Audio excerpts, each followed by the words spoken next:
Broadcasting live from atop the Rocky Mountains, the crossroads of the West. You are listening to the Liberty Roundtable Radio Talk Show. It's rare, ladies and gentlemen, but it happens. First, a correction I must make. We'll get to that in seconds. Hope you had an incredible elongated Memorial Day weekend. The primary battles continued today.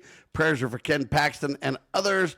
And I'm telling you right now, there's a whole lot of news networks refuse to use. And two incredible gentlemen to break it all down with me. Happy to have you along. I'm Sam Bushman, ladies and gentlemen. The correction first is rare, but it does happen. When the mainstream press makes a mistake, they usually just kind of cover it up and manipulate it and put it at the bottom and play game. Look, honest people just level. I made a mistake on yesterday's show. There's a guy by the name of Bliss Too. He's in Utah. He's a well-known leader in the Patriot movement for a long time. He's a wonderful gentleman, a dear friend, and I haven't talked to him in a while because he's retired. He was with the John Birch Society for a long time, and I said he had passed away, and I was completely wrong on that. It's a long story. I apologize. I was just doing it from memory, and that happens sometimes as you pull facts out. Turns out that I think it was his twin brother, Chris, that passed away, and I had a little bit of confusion, and so I got to correct that. He is alive and doing well, although he is retired from what I understand. Anyway, just a correction on that. Got to get it straight as always. Also, we had on Lisa Von Geldern with us yesterday, too. She's a national events coordinator for the JBS. Why do we have her on? Because we were talking about the incredible event coming up in June 5th and 6th, Friday and Saturday. It's going to be an event by the John Birch Society. And you don't want to miss this incredible 2026 event, folks. It's at the beautiful Radisson Hotel in Salt Lake City, jbs.org/conference/SLC26 to get your tickets. That's jbs.org/conference/SLC26. Get your tickets. Members and friends from across the country will be gathering for a powerful day of education, strategy, and a whole lot more. And Sheriff Mack's going to be there with me. By the way, welcome, Sheriff Mack. And he'll be there, of course, promoting his new book, The Democrat Murder of America. Yeah, demagoguery in the first degree. Daniel Perkins and Sheriff Mack co-author the incredible book. To learn more, to get your e-copy today, murderofamerica.com. Without further ado, we have another speaker from this incredible conference coming up, our dear friend Alex Newman. He's a well-known author on education, preventing indoctrination of our children, talking about the government schools and more. And best of all is his Liberties Sentinel newsletter, named Substack's Best in Politics. Great stuff. LibertySentinel.org for that. Welcome, Alex. Great to be here. Thanks so much for having me, brother. There's so much to talk about. Let's first talk about your speech at the conference. What are you going to talk about? Well, you know me, Sam. I normally talk about the deep state, the evil things that the tyrants and totalitarians and assorted evildoers and devil worshippers are up to. But this year, it is our country's 250th birthday. And so in honor of that, I'm taking a page out of Sun Tzu's book, The Art of War. You know, he talks about the importance of knowing your enemy, but he also talks about the importance of knowing yourself. And I think, a lot of the people who will be at this conference know a lot about the enemy, but they don't know a lot about who we are as a nation, as a people. So I'm going to be talking about our marvelous, incredible history, our incredible heritage. And by the way, it doesn't begin in 1776. It doesn't even begin with King Alfred 1,000 years ago. It begins with Jesus Christ and goes all the way back to Moses. And so I'll be giving that history of how through divine providence, an incredible nation like ours became independent, went on to become the mightiest, wealthiest, most prosperous, freest society in the history of the world. And I hope that by reminding people about who we are as a people, we can try to make serious efforts to restore that and make America great again in a true sense. And on earth, we don't support kings, but we do support the only king, that is Jesus Christ. And that is the unique difference between America and other nations, historically speaking, from the history of the world's beginning, Alex. That's exactly right. And, if you read what so many of the key people involved in our founding said, they talked about where they got their ideas from. It wasn't like some kind of mystery. You have these people today who try to be revisionist. Oh, they were just deists. Oh, it was just Enlightenment thinking. Baloney, right? They told us where they got their ideas from. They got their ideas from the Bible. And one of the greatest speeches, and I'll be talking about this a lot in Salt Lake City, it's amazing to me that people haven't read this. but it's by Samuel Langdon. He was the head of Harvard, and he gave a speech in 1788 to the New Hampshire legislature urging them to ratify the U.S. Constitution. It was controversial at the time. People were concerned that it might grant too much power to the federal government. There were the anti-federalists, and in retrospect, they were right about some things, I think. But he said that we got our ideas on government from what he called the Republic of the Israelites. And so he's going back to, quote, Exodus and Deuteronomy, where God instructs people how to create a republic based on the rule of law, with the primary law, of course, being God's law. Sheriff Mack, you got to dig it. Well, yeah, no kidding. That's great, Alex, and I can't wait to hear it. But I also look at what's going on with the Constitution, and it wasn't the Constitution's fault that people became so corrupt in government. And that's right. The Constitution really doesn't. If I were to complain ever, which I've never done, I don't believe, about the Constitution, is it doesn't include enough punishment for those who do not keep their oath or those who go astray from the Constitution. We're not in trouble because we follow the Constitution too strictly in our country today. Far from it. And we have the idiots from the left, especially, and some Republicans are left, that believe that socialism and communism are the answer to the problems that we're facing in our government today and in our country. And that's just the opposite. We've got to get back to the Constitution if we're ever going to get anywhere in our country. And socialism and communism did not have anything to do with the success of the United States of America since 1776 or 1789. Amen. Yeah, that's such a good point. Most of the flaws in the Constitution were added in after it was ratified. 16th, 17th Amendments. I'm looking at you, right? It's so true. And, that really is one of the keys to restoring our nation is we have to, first of all, read the Constitution. I've seen some of these polls where like less than 1 in 5 Americans can tell you one of the 5 things in the First Amendment. You're like, wow, we're in big trouble. We're not in trouble because of the Constitution. We're in trouble because it isn't being followed, because people don't know what it says, and because people don't appreciate the wisdom, the profound wisdom and the biblical insights that went into shaping that document. And I really don't think there's any way back to greatness other than restoring an understanding of those things. There's no amount of voting for Republicans that'll fix this. I couldn't agree more, but I do want to make this point that I think people really need to understand. We can look at the Constitution and find things that are not perfect with it. It's pretty easy to do when you dig and when you're constitutionally minded like we are and everything else, because, hey, there are some flaws. It isn't perfect. But let's be very clear about this. The Founding Fathers had to really thread a needle on this one. They barely got it passed. I mean, it took literally, Benjamin Franklin, who wasn't always super focused on religion, to kind of say, hey, if God can, take care of the sparrows, can a nation rise without his aid? And they had a prayer, and they did all these different things, and they had to thread that needle. And so there's a lot of things. I mean, they didn't even have the Bill of Rights at first. And so I'm bringing all this up not to attack anyone, but I'm saying we got to understand that they had a really tough challenge, even getting that passed and prepared. And I look at the nation and its creation as a precursor to Savior Jesus Christ returning to the world. And so I guess I'm saying, yes, we can find problems with it if we try.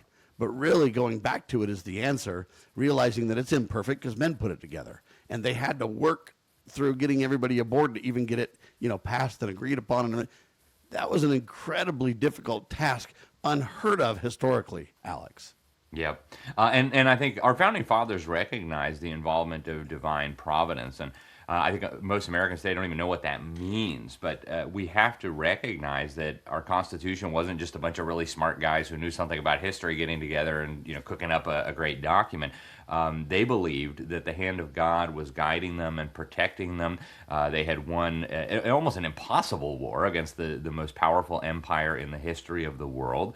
And then we had this opportunity, this unique opportunity under the providence of God, with his help, to put together the most marvelous political document that was ever written by man. And it's a shame that it's been frittered away now by multiple generations of Americans. And if we don't do something, we might end up being the generation that has to explain to our children and our grandchildren why, as Ronald Reagan said, we gave up this incredible gift, and explain to them what it used to be like when men were free. And I, for one, am not willing to allow that to happen, at least not on my watch, not if I have anything to say about it.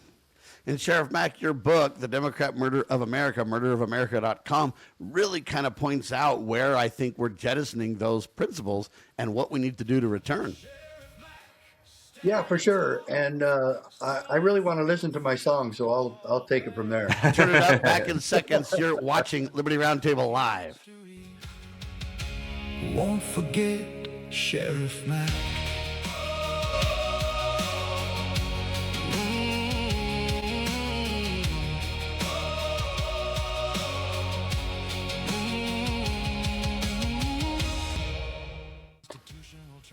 That is a pretty amazing song for Sheriff Mack there. But welcome back to the program, everybody. Sam, Sheriff Mack, and Alex Newman here. And we've got Technocracy coming at us like a freight train, putting at risk all of our liberties, our prosperity, our ability to govern ourselves under the Constitution, under the laws of God. So welcome back to the program. I just did a big interview with Patrick Wood, who will also be one of the guests coming to the Salt Lake City John Birch Society Leadership Conference. I hope I will see you there.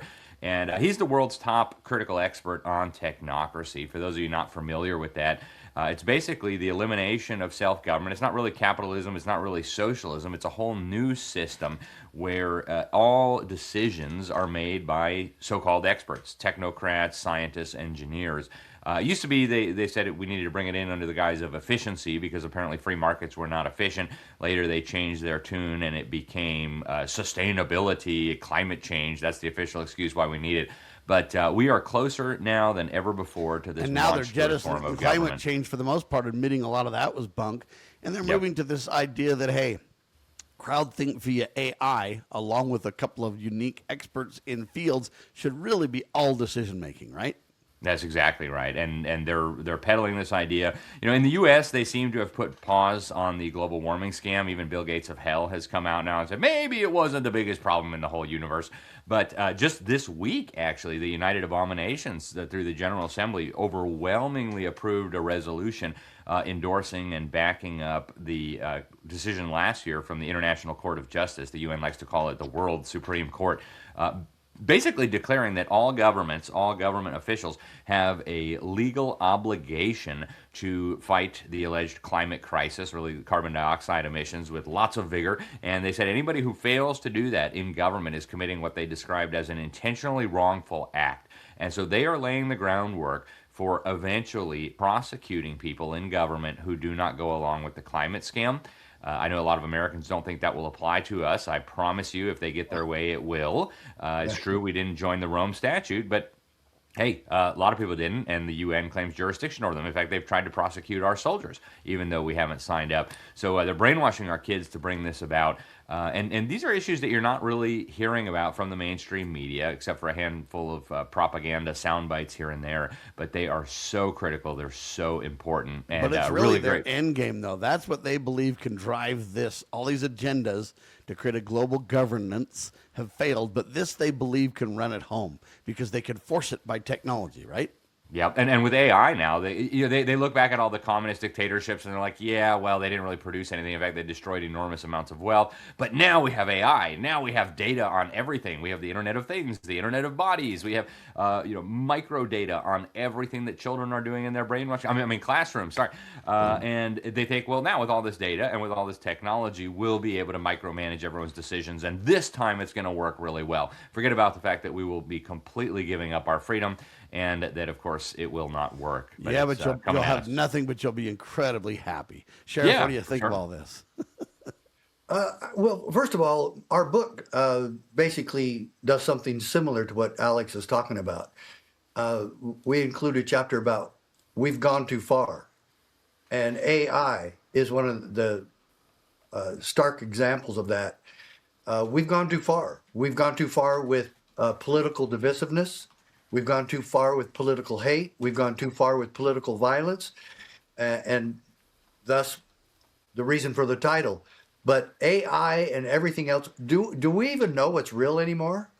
I mean, I watch the news on MSN.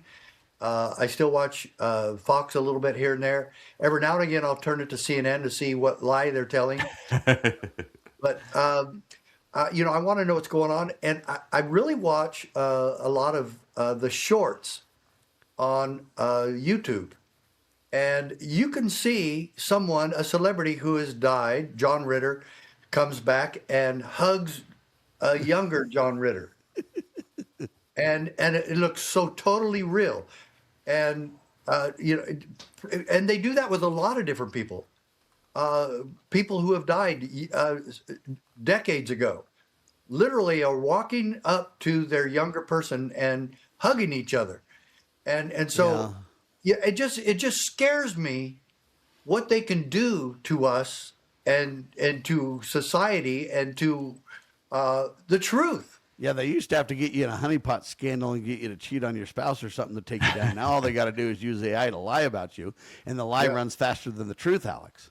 That's right. And, it's very, very alarming what's happening with AI. I don't think people are putting enough thought into this. I don't think people are aware of the dangers that are coming at us. It's going to be, if we're not careful, the most powerful tool of the totalitarians ever devised, which is really saying something because the government indoctrination system masquerading as an education system is a pretty powerful tool for manipulating and warping the hearts and minds of our young people. So. And we need to be clear about this, Alex, so people get it. You know, when you hear AI and you hear it's everything today and you're going to wake up tomorrow and not going to have a job, robots are everywhere, and then you wake up and you don't see any of that, you go, okay, this thing's bunk. It's going to be like the dot-com bust. There's going to be a couple of steps backwards. However, when you look at the 5-year, the 15-year, the 25-year plan for this thing, it will take root and it will change the world. There's no doubt about it. It just takes time. Think of the iPhone. Came out in 2007. Now it's almost 20 years later. And it's improved a lot, but it's taken a long time for it to be what it is. And so understand that AI is here to stay. Yes, there'll be some stumbles. Yes, there'll be some overstatements, whatever, a lot of hype. But in the end of the day, though, it is real and it will change the world. The question isn't, in my mind, the technology that's bad. We want to understand technology is not bad or good. It depends on whose hands it's in. And when Richard Mack says we've gone too far, he's right. See, these people want an end game for this. They want to use it for global control and global manipulation and mandating their agendas because they believe that they're superior to the rest of us, and they're going to use technology to force that proof or make that happen. That's the problem, is whose hands it's in and what they intend to do with it, not the technology itself. And so understand, it isn't going to happen tomorrow, but I'm telling you, it is going to happen. What do you say to that, Alex? There's no doubt about it. It is a technology that can be used for good or evil. And unfortunately, right now, people need to realize it's kind of a different technology in some ways because it is essentially a glorified computer program. And computer programs do ultimately, generally speaking, what their creators tell them to do. And in this case, we know quite a bit about the creators. They're a bunch of weirdos. They go out to Burning Man. I'll be going there later this year. They burn big pagan Yeah, but you're statues. going to report on it, Alex. Just so Well, of course. understands. Right, yeah, not to run around naked and take LSD with the weirdos.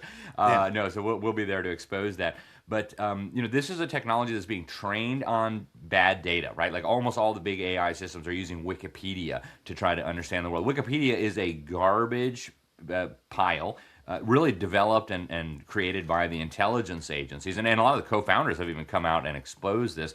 So what we need is to recognize technology can be used for good, and AI is no exception. It can and it will be used for good. But right now, it's largely in the hands of evildoers who want to use it to enslave us, who want to use it to control us, who want to use it to replace us. And so we've got to train our children not to rely on this. My wife and I, we homeschool. We use a great program called Classical Conversations. And it doesn't matter what kind of technology comes out. They're going to be able to think. They're going to be able to reason biblically. They're going to be able to go to the Word of God. They're going to be able to read the Constitution. They're not going to have to ask ChatGPT what to think about stuff. And we all need to be keeping this in mind as this technology advances so quickly. It's cool. It can answer little questions. It can actually do a lot of great things for you. But look, remember this creation and creator reality. That's why the nation, has to look to God, our creator, right? And God created us, and we created AI. So AI can never be greater than us, the creator of that AI. And I think it's really important just to keep those relationships in mind, Alex. Absolutely. But I mean, if you read the things that these globalist evildoers are talking about, and we've got quite a bit of it in our new special issue we just did for the New American, Conspiracy for Global Control. We've got an article by Pat Wood on technocracy in here. They're telling us that we're going to be installing these technologies in our brain, that we're going to be communicating wirelessly, digitally through Not me, these buddy, not technologies. happening. Absolutely, me neither. It's never going to happen. But they Elon Musk actually said publicly recently that if we refuse to merge with AI, we're going to become obsolete. And I say, bring it on. I'll be obsolete all day. It's crazy the things that these people are talking about. But just read Klaus Schwab's book, The Great Reset. Read his book on the Fourth Industrial Revolution. You'll see exactly where they're going with this. But I'll never be obsolete with God on my side and the Holy Ghost, my brothers and Amen. sisters. I'll be ready to rock and roll out. Sheriff Mack, what do you say to all this? It's crazy town, isn't it? Yeah, it really is. And it scares me, but Alex brought up something else that really scares me, and that's the United Nations. And they've scared me for decades. And my hat's off to the JBS, John Birch Society, who's been telling us, 50, 60 years, the dangers of the United Nations. And here they are looking so prophetic once again, that this group of right-wing radicals in John Birch Society, what they've done, and they've been right every time, especially about the United Nations and what a danger they are to America and to the world. And they're partnering with the CSPOA to get out the truth about the proper role of law enforcement and making a difference with truly sheriff-based policing and using the supreme law of the land and your right to due process, and the list goes on and on. They're doing tremendous on that. JBS.org to learn more. You want to go to the conference, Sam, JBS.org. Hold on. JBS.org/conference/SLC26. Sheriff? Yeah, I want Alex to come back because I got a question for him. So I want him to stay just a little bit longer. All right, we'll do it, ladies and gentlemen. So there's all kinds of stuff going on with this technocracy discussions. Pat Wood is one of the leaders in this discussion. He has a book and a series called Technocracy Rising and does a great job with all that. And Alex Newman is doubling down on this technocracy endgame discussion because we really got to understand this is what they believe will take their global agenda home. Okay, this is what they really believe will allow them to take control of all governance, all government. It's really a secret combination. They're pitching it that, hey, it'll do you wonders and it's really cool. Check it out. Try this and that. They're floating the idea here. But in reality, folks, the facts are that they will use this to control you. They'll eventually tie money to it. They'll eventually tie access to the world with it. And if you don't pay to play, you're going to be, as Musk said, obsolete. But they'll make it worse. You'll really be a criminal on the outside. We'll come back, talk about that with Alex, Sheriff Mack, his book, murderofamerica.com. And anyway, hang on. Got a lot more for you. I'm Sam Bushman. You're watching Liberty Roundtable Live. Yeah, it's worth it when you try.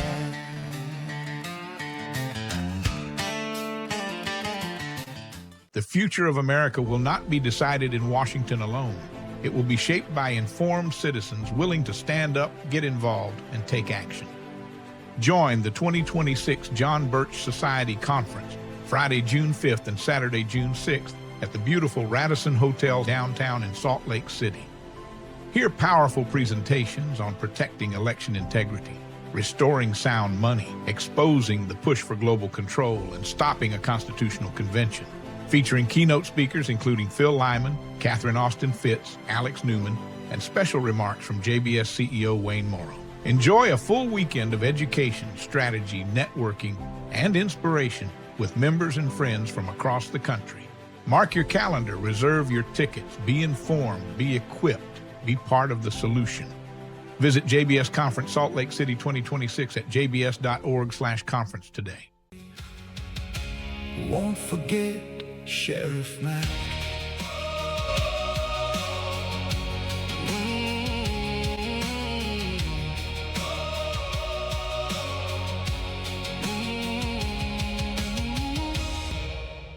And it's a pleasure for me every Tuesday to be with Sam, and every time I can with, of course, one of our former MCs for CSPOA event in Las Vegas, Alex Newman. And Alex, as I mentioned before the break, I have a question for you. And you can keep this really simple. You don't need to elaborate, and I know you need to run. So one thing, President Trump, what's one thing that he should never have done? What's one thing that he still needs to do? And what's one thing that he's done really well? Oh, that's hard because there's so many in each of those categories. One thing he never should have done, start a war with Iran without permission from Congress as required by the Constitution under Article 1, Section 8, or amen to that. Some of our sovereignty out under USMCA. So I gave you two, but those are big ones.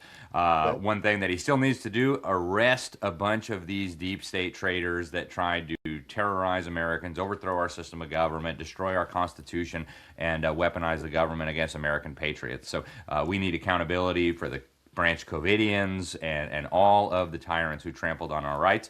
So hopefully that'll be coming. We've seen some glimmers of hope, but we got a long way to go. Epstein buddies, we're looking at you. And then last but not least, what has he done really well? That's hard too, because he's done a lot of things really well. But one thing that I think he's done exceedingly well that I am very familiar with, because I go to the UN climate summits every year to cover them for the New American, he has absolutely crushed the climate cult. He got us out of the UN Intergovernmental Panel on Climate Change. He got us out of the UN Framework Convention on Climate Change, which is the underlying treaty on which Paris and all the other agreements rest. He went to the United Nations General Assembly and told them to their face that the UN was engaged in what he called the biggest con job in the history of humanity with this climate fraud. He reversed the Obama-era endangerment finding that claimed that carbon dioxide was pollution that needed to be regulated under the Clean Air Act. He has done better than I could have done if I had been writing the policies on the climate front. So kudos to Trump on that, and he's done many other good things as well. Last point is he's done really, really well on the pro-life issue, too. I know it's not perfect and he should do more, but the fact is he's more pro-life than any president we've had in my lifetime, Alex. Yeah, absolutely. And on the education front, he got us out of UNESCO, the UN education agency that is literally trying to centralize control over the indoctrination system. So, I think a lot of people get trapped in the Trump derangement syndrome or, anti-Trump derangement syndrome, and they can't just acknowledge he's done some really good things and he made some mistakes. He's a human being, right? So I think we got to take a nuanced view. We don't cheerlead everything he does just because we voted for him, and we don't hate everything he does just because we're crazy in the head and we've got TDS. So. And to Richard Mack's book, The Democrat Murder of America, we realized the alternative would have been just disaster. And Absolutely. We avoided that with Trump as well. And praise the Lord for that. Whew, imagine Kamala Harris. All right. The John Birch Society has done some tremendous things. They're going to have their conference coming up June 5th and 6th in Salt Lake City, Friday and Saturday. You got to get your ticket to ride, jbs.org/conference/SLC26. But you guys are putting out a bulletin that features Sheriff Mack as a partner with the JBS, right? Yes, one of our affiliate organizations, the Law Enforcement Charitable Foundation, among other projects, it gives a lot of money to law enforcement. It supports, bulletproof vests for our men in blue. We're very grateful for them. But one of the things that it does is it produces the Law Enforcement Intelligence Brief, which we mail this to every police chief and every sheriff in the entire nation of America. And it brings them the intelligence that they should be getting from their state and federal partners, but that they're not getting because, unfortunately, the FBI has been so caught up with the Soviet Poverty Law Center and the Anti-Defamation League that, they stopped producing useful intelligence decades ago. So we're stepping in to fill the void. And Sheriff Mack was kind enough to do a nice interview with me where we talked about constitutional sheriffs. What is a constitutional sheriff? Why should every sheriff be a constitutional sheriff? So you can get it. It's for free. You can find it online. You'll find it at lecf-inc.org.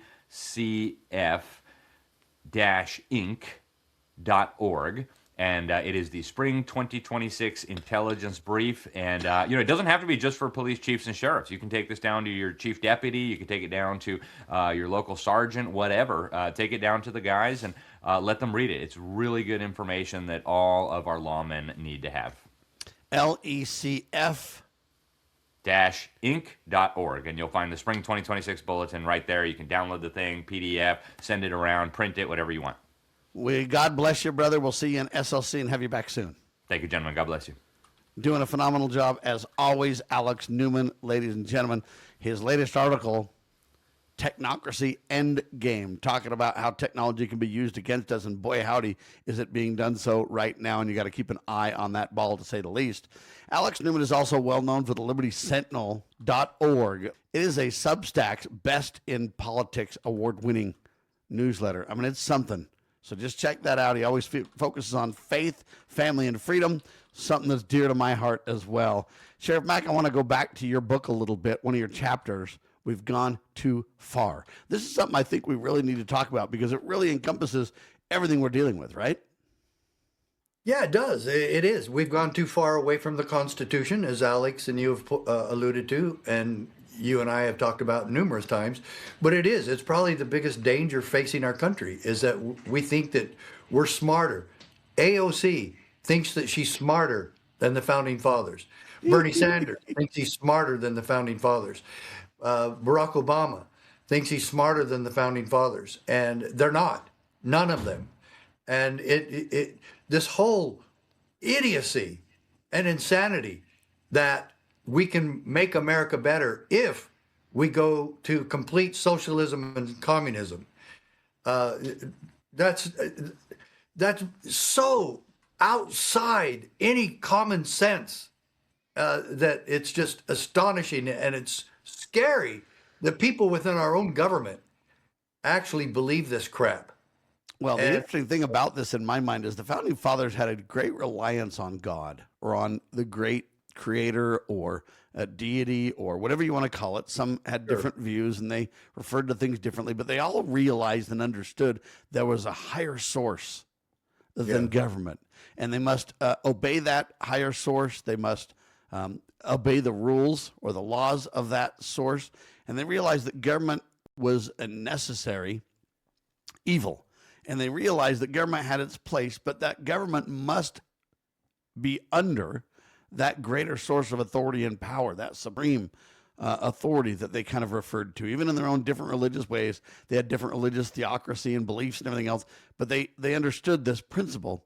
And that's what today's leaders don't understand. Not only do they think they're smarter than the founders, but they also don't turn to and reference and really draw upon the knowledge and power that God has given us.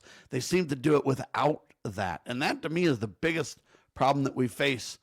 Donald Trump is different. You know, he's not perfect. Some say he's a baby Christian. Some say he's got Jewish leanings. I don't know. Here's what I do know. He does end his speeches with, you know, in God we trust, or thank God, or, you know, turn to God. He mentions God more than other presidents have, for sure. And he also, in my mind, does his best to really talk about and mention religion and mention this higher source. He even talks about his, you know, the assassinations that or attempts, I should say, that he's endured, that, you know, God has saved him. And I do believe that. I believe he's on this earth because God has saved him. And so this constant reference to God needs to permeate our society. That'll prevent us from going too far, right?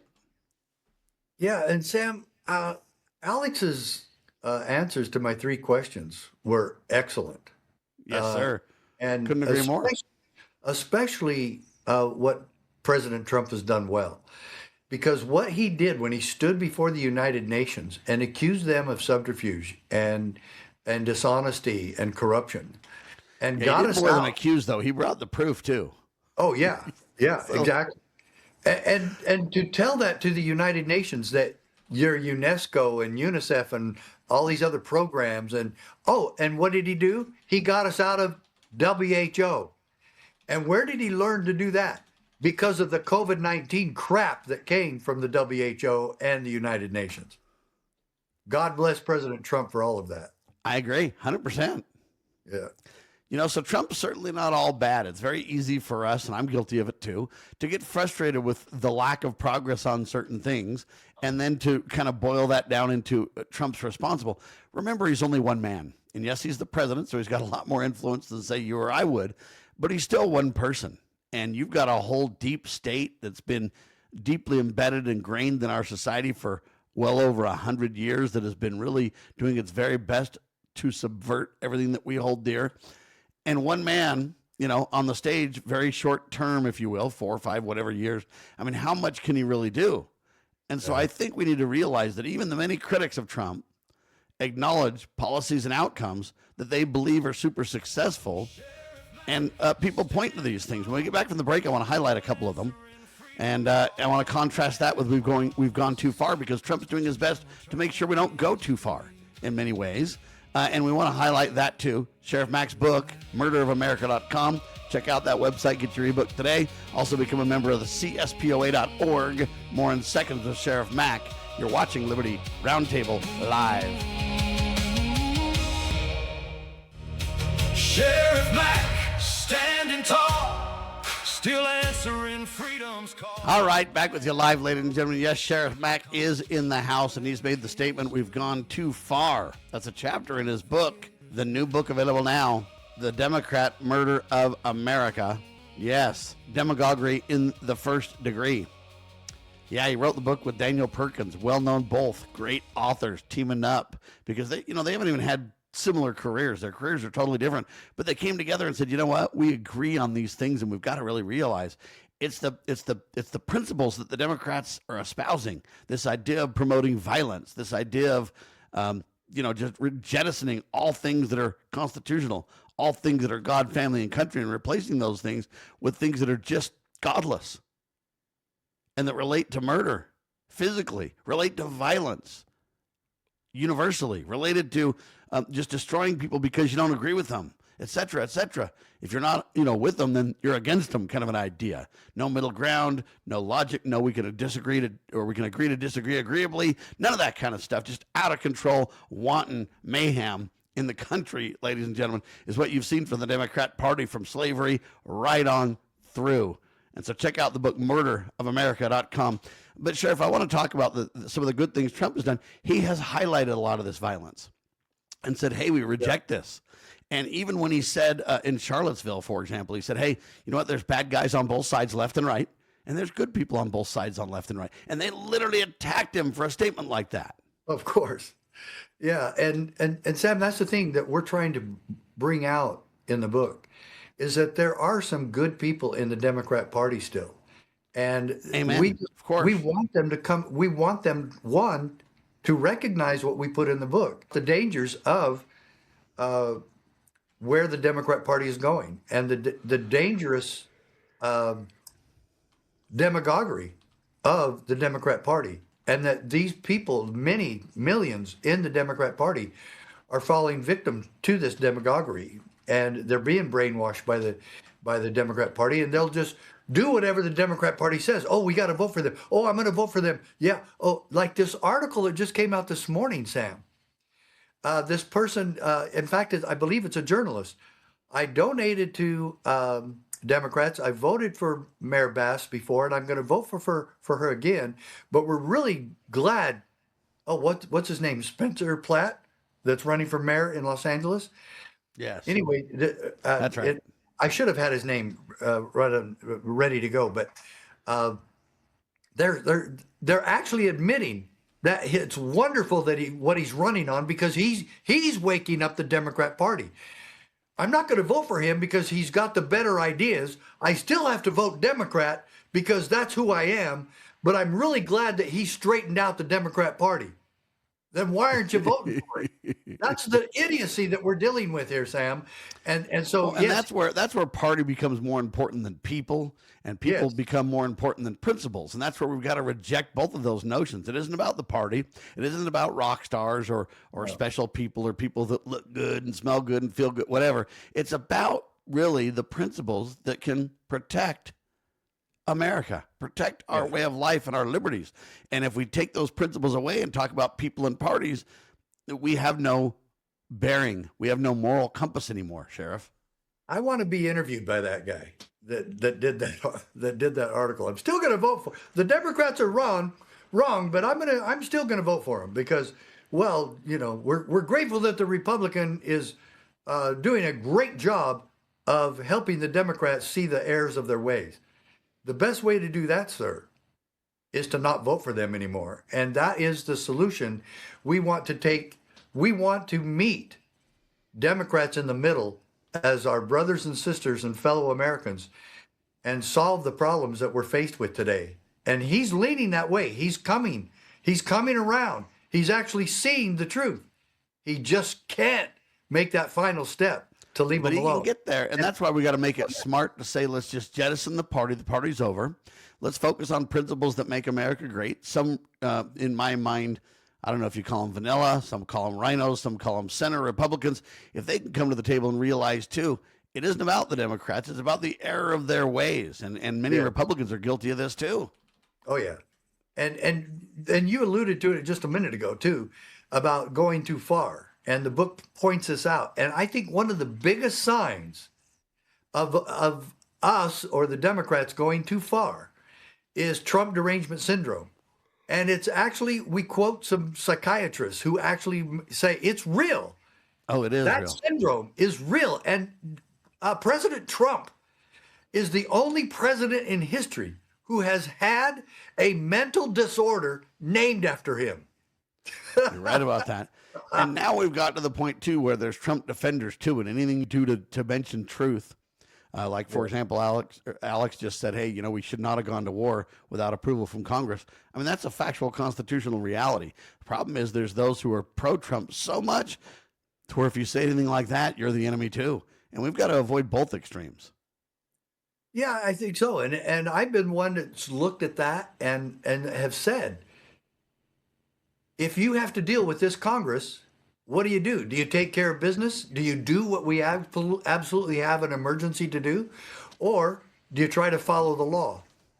And I think Trump has been dealt a horrible hand in dealing with this most inept and corrupt Congress. There's no question. And my main point downstream from that is, hey, whether you agree that Trump needs to do this or not isn't really the point. The point is that we don't need to attack each other, because whether we agree on every point or not, the fact is, we agree that Trump's done a lot of good.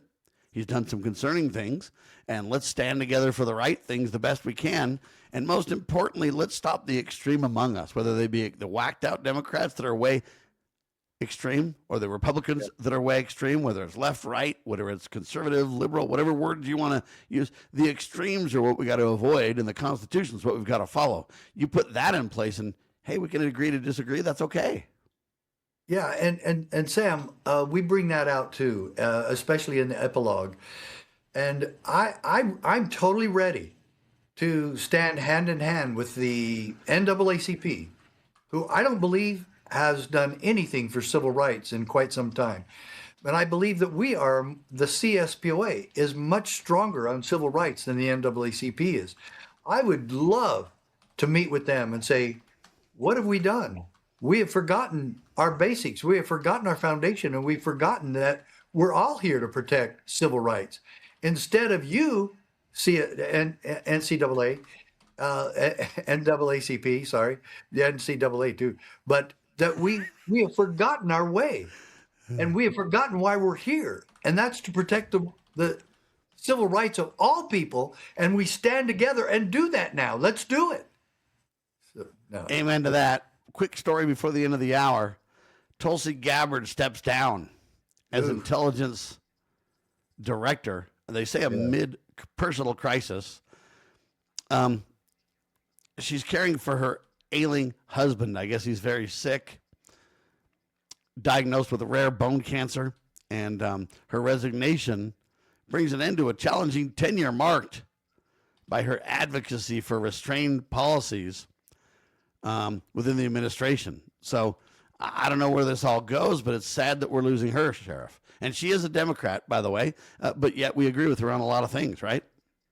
Yeah, it is. And I've never heard her make a stand on abortion, but I'm afraid to hear it because I really agree with her on so many different issues. And I believe she's been a great leader. And I'm sorry to see her go. Yes, and her departure was marked. She had strategic disagreements over the war, too. She was pretty much saying, hey, we shouldn't go. And her successor remains undecided at the administration right now. Maybe we ought to have Sheriff Mack go there. You could deal with the, director of national intelligence spot, couldn't you, Sheriff? Yeah, I would love to try, and I would love to be a part of that. I tried to be the ambassador to El Salvador, and it never got any traction, even though I talked to several people in Washington, D.C., who I know. And I don't know, maybe they said they were going to bring that up to Trump. I don't know if they ever really did. But I would, if there's any way I could help, I would be proud to do so. And our prayers are with Tulsi and her husband. I mean, that's a tough deal to deal with and stuff. And a lot of times people leave and they say, I got to be with my family as an excuse. Certainly there was some issues with Trump and Tulsi. They weren't on the same page on everything. But I think they got along a lot better than they're giving, or than the mainstream press is mentioning. I think she did very well. She wasn't a loose cannon in the administration at all. I think she stood tall for what she believed. But I do really believe that Abraham Williams is her husband, and she's really, in this case, I think it's legitimate that she really needs to go take care of him. And I commend her for putting that above her career too, Sheriff. Yeah, and I totally trusted her. She came across very well. She was very professional in her demeanor, and she was very articulate.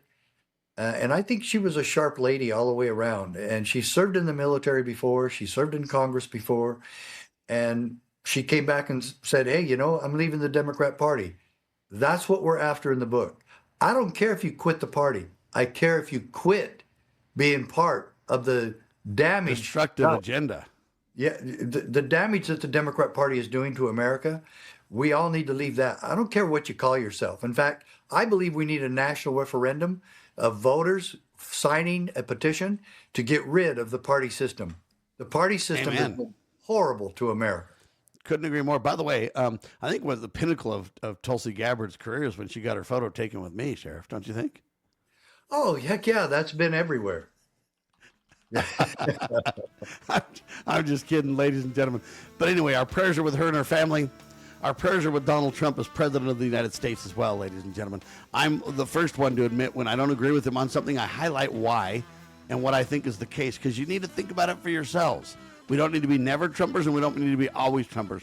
But we need to be candid about where we stand, and we need to be agreeable when we disagree. And most importantly, we need to pray for those who have the ability to improve America as we wait for the Savior to return. Sheriff Mack, thank you, sir. You're welcome, Sam. Thanks for having me.